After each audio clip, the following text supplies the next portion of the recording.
ഇപ്പോഴാണോ വന്നെ? നിങ്ങൾ 25 കൊല്ലം മുമ്പ് 10 ലക്ഷം രൂപയ്ക്ക് നിങ്ങളൊരു കട കൊടുത്തില്ലേ? അതിന്ന് എത്ര റുപ്യക്കാ പോയറിയോ? 15 കോടി റുപ്യക്ക്. ഇന്ന് നിങ്ങളുടെ കയ്യിലായിരുന്നു ആ കടയെങ്കിലാ 15 കോടി റുപ്യ നമുക്ക് കിട്ടൂലേ? നിങ്ങൾക്ക് ഒരു തരത്തിലുള്ള സാമ്പത്തിക അച്ചടക്കം ഉണ്ടായിരുന്നില്ല. ഓനിപ്പോൾ 15 കോടി റുപ്യ പുല്ല് വിലക്ക് കിട്ടി. വെറും 10 ലക്ഷം രൂപയെന്ന് ഓപ്പോൾ 15 കോടി ഉണ്ടാക്കിയത്. നിങ്ങൾക്ക് എന്ത് സൂക്കേടുണ്ടായിട്ടാണ് അന്ന് ഓനത് കൊടുത്തത്? നമ്മൾ അനുഭവിക്കേണ്ട മുതലാത് 15 കോടി റുപ്യ. നിങ്ങൾക്ക് ഇപ്പം മരുന്ന് വാങ്ങാൻ തന്നെ എത്ര കാശ് വന്നു വിചാരിച്ചിട്ടാ? നിങ്ങൾ കാണിച്ച മഹാബുദ്ധിമോശമായി പോയിട്ടാ. നമുക്ക് കിട്ടേണ്ട 15 കോടി റുപ്യ തൊലച്ച് കളഞ്ഞിട്ട് ഇരിക്കണ ഇരിപ്പ് നോക്കൂ. അല്പെങ്കിലും ഉളുപ്പുണ്ടോ നിങ്ങൾക്ക്? എന്നിട്ട് ഞാനിപ്പോൾ നേരത്തെ വരാത്തതിന് ഞങ്ങൾക്ക് കുഴപ്പം. നിങ്ങൾക്ക് അറിയോ നമ്മൾ എത്ര ബുദ്ധിമുട്ടുണ്ട് കാശുണ്ടാക്കാൻ? 15 കോടി റുപ്യ എൻ്റെ മനസ്സിനെ പോണില്ല. അത് നിങ്ങളെൻ്റെ വാപ്പായെ പോയി. ഇത് നിങ്ങളെ ഞാൻ നിങ്ങളെന്നകത്തേക്ക് വരി.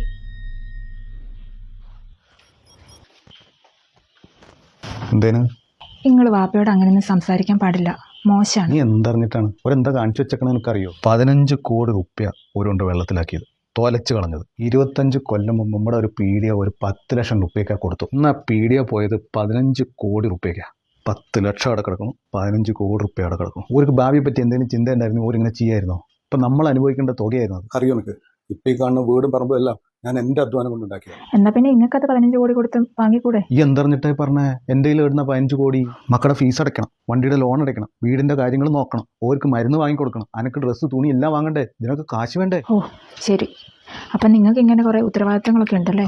അതുകൊണ്ടാണ് ആ 15 കോടി ഇപ്പോൾ കിട്ടിയിരുന്ന എത്ര ഉപകാരമായിരുന്നു. അപ്പോൾ അന്ന് 25 കൊല്ലം മുമ്പ് നിങ്ങളുടെ വാപ്പായ്ക്ക് ഇതുപോലെ ആവശ്യങ്ങളുണ്ടായിരുന്നെങ്കിലോ? നിങ്ങളുടെ വിദ്യാഭ്യാസം, നിങ്ങളുടെ പെങ്ങളുടെ വിദ്യാഭ്യാസം, ഉമ്മാൻ്റെ ചികിത്സ, ഇതിനൊക്കെ അന്ന് ആ മനുഷ്യന് കാശിന് ബുദ്ധിമുട്ടുണ്ടായിരുന്നെങ്കിലോ?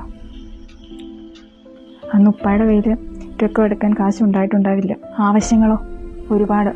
അപ്പോൾ ആ മനുഷ്യൻ എന്ത് ചെയ്തിട്ടുണ്ടാവും? നിങ്ങളെ ആരെയും ബുദ്ധിമുട്ട് അറിയിക്കരുതെന്ന് വിചാരിച്ചിട്ടായിരിക്കും അന്ന് ആ പാവം കിട്ടിയ വിലയ്ക്ക് അത് കൊടുത്തത്. ഇതൊന്നും മനസ്സിലാക്കാതെ നിങ്ങൾ വാപ്പാനെ കുറ്റപ്പെടുത്തിയത് ഒട്ടും ശരിയായില്ല. അന്നത്തെ ആ 10 ലക്ഷം രൂപയ്ക്ക് ഇന്നത്തെ 15 കോടിയെക്കാട്ടിലും വിലയുണ്ടെന്ന് നിങ്ങൾ മനസ്സിലാക്കണം. അതുകൊണ്ട് നിങ്ങൾ വാപ്പയോട് പോയി ക്ഷമ പറയണം. നിങ്ങൾ വാപ്പയോട് പറഞ്ഞത് ഒട്ടും ശരിയായില്ല. ചെല്ലു, പോയി ക്ഷമ പറയൂ. ചെല്ലു. മോളെ, ക്ഷമയൊന്നും പറയണ്ട. ഏതായാലും എൻ്റെ മോനല്ലേ, നീയെങ്കിലും എന്നെ മനസ്സിലാക്കി. ഉപ്പാക്ക് ഈ വയസ്സാം കാലത്ത് അത് മതി. അവന് ലേശം മുൻകോപം കൂടുതലാ. അത് ഞാൻ കാര്യമാക്കണില്ല. കണ്ടോ നിങ്ങളുടെ വാപ്പയുടെ മനസ്സുണ്ടോ? ഇത്രയും നല്ല മനുഷ്യനെ നിങ്ങൾ എന്തൊക്കെയാ പറഞ്ഞത്?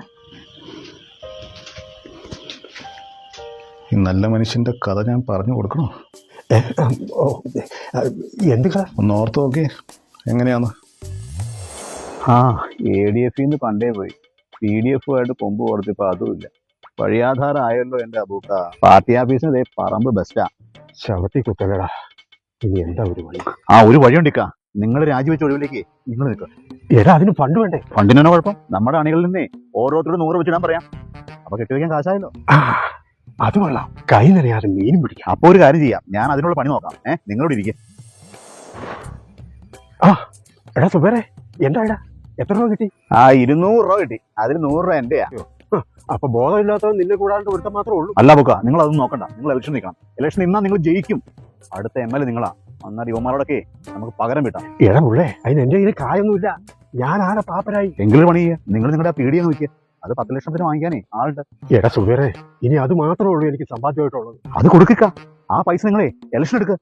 എന്തൊക്കെയാണ് നിങ്ങൾ ജയിക്കും. ഇത് കഴിഞ്ഞ പിന്നെ നിങ്ങൾ ആരാ? MLA തിരിഞ്ഞു നോക്കേണ്ട കാര്യമുണ്ടോ? ഇടം പോലെ നോക്കണോ? കാശങ്ങ് വാരാം, കുമിഞ്ഞു കൂടില്ലേ? ഇപ്പൊ ഈ 10 ലക്ഷത്തിന് ഇത് കൊടുത്താലേ നാളെ 50 ലക്ഷത്തിന് വേറെ വാങ്ങിക്കാം. നിങ്ങൾ MLA ആയിട്ട് വേണം ഇക്ക. നിങ്ങളെ പുച്ഛിച്ചോടും നിങ്ങളെ പുറന്തള്ളിയോടും നമുക്ക് പകരം ചോദിക്കാം. നിങ്ങൾ ജയിക്കാൻ പോണ ഭൂരിപക്ഷം കണ്ട അവന്മാരും ഞെട്ടും. ആ ഞെട്ടലിൽ കേരളം വിറയ്ക്കും. ആ പീഡി വിറ്റ കാശ് കൊണ്ട് നിങ്ങൾ നിൽക്കുക. നിങ്ങളാണ് അടുത്ത MLA. നിർത്താം, മതി, ഞാൻ നിൽക്കും. ആ പീഡിക വിറ്റോടാ സുബേറെ, വിറ്റോ. എടാ, ഈ ഇലക്ഷനിൽ 75,000ന്റെ ഭൂരിപക്ഷത്തിൽ ഈ ഞാൻ ജയിക്കൂടാ, ജയിക്കും. എന്നിട്ട് ഇലമ്പൂരിൽ നിന്ന് തിരുവനന്തപുരത്തേക്ക് നടന്നു പോകൂടാ സത്യപ്രതിജ്ഞ ചെയ്യും. വാപ്പ, ആ പീഡിയ നിങ്ങൾ കൊടുക്കല്ലേ വാപ്പ? ഇനി നമുക്ക് ആകെയുള്ള ഒരു സമ്പാദ്യമല്ലേ ഇത്, അത് കൊടുക്കണോ വാപ്പ? നീ നിന്റെ കാര്യം അന്വേഷിച്ചാൽ മതി. ഞാൻ അടുത്ത ഇലമ്പൂർ MLA കണക്ക് പുറത്താക്കും. ഇലക്ഷന്റെ റിസൾട്ട് വന്നപ്പോ ADF ഇല്ല, BDF ഇല്ല. അവസാനം ഇതിന്റെ വില പോലും ഇല്ലാതായി. ഉള്ള പീഡിയയും പോയി. ഇപ്പൊ ആ സുബീറിനെ കാണാനും കൂടിയില്ല. വാപ്പാക്കുന്ന ആവശ്യമുണ്ടായിരുന്നു. എൻ്റെ പഠിത്തം, എൻ്റെ പെങ്ങളെ പഠിത്തം, ഉമ്മാടെ മരുന്ന് കൊണ്ട് തൊലച്ചു കളഞ്ഞിട്ട് നിൽക്കണം. അബുവിനെ തോപ്പിക്കാൻ അനക്കാവില്ല മക്കളെ. ഇനി ഒരു ഇലക്ഷൻ വരട്ടെ, നമ്മൾ ആരാണെന്ന് നിനക്ക് കാണിച്ചു തരാം.